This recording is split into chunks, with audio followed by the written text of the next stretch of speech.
In this video, we want to prove a more or less surprising fact about prime numbers, namely that all primes except 2 and 3 are contained within the sequence a sub n, where a sub n is defined as the square root of 24n plus 1.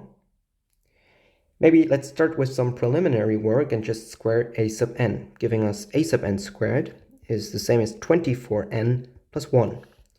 If we bring the 1 to the other side, we get a sub n squared minus 1 is the same as 24n. Of course, now the left-hand side can be factored, giving us a sub n plus 1 times a sub n minus 1 still equal to 24n.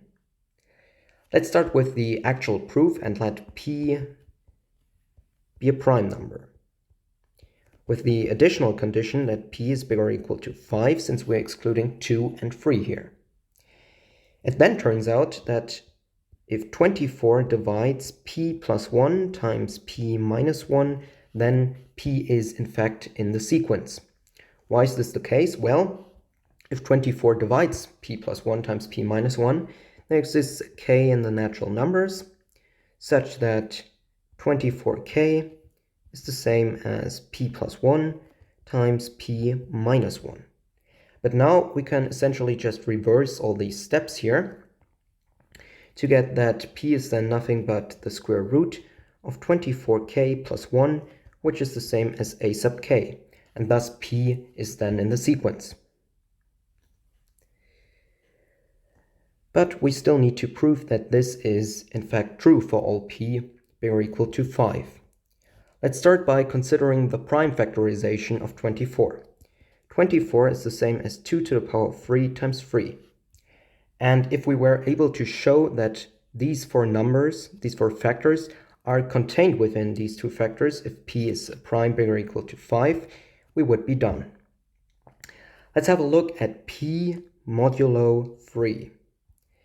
Since p is a prime number and p is bigger than 3, we have that p can either be concurrent to 1 modulo 3 or concurrent to 2 modulo 3.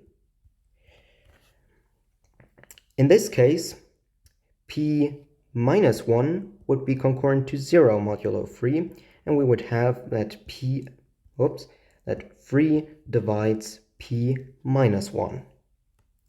In this case, we would have that p plus 1 is concurrent to 3, concurrent to 0 modulo 3, and we would have that p plus 1, that 3 divides p plus 1. So in either case, one of these two factors contains 3 as a factor. Now we still have to show that these two factors together also contain 3 2's, and we do this by considering p modulo 4.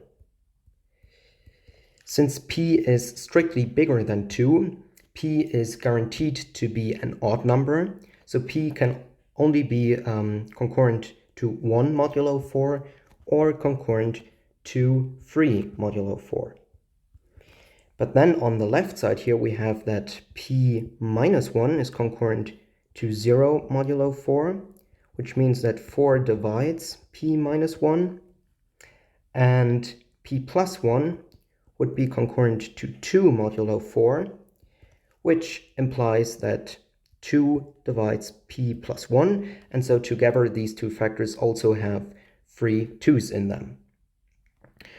On this side, we get that p plus 1 is concurrent to 4, concurrent to 0 modulo 4, and so again, in this case now, p plus 1 has 4 as a divisor, and p minus 1 is concurrent to 2 modulo 4, and so we have that p minus 1 has 2 as a divisor, and so again these two factors together have 3 2's as divisors.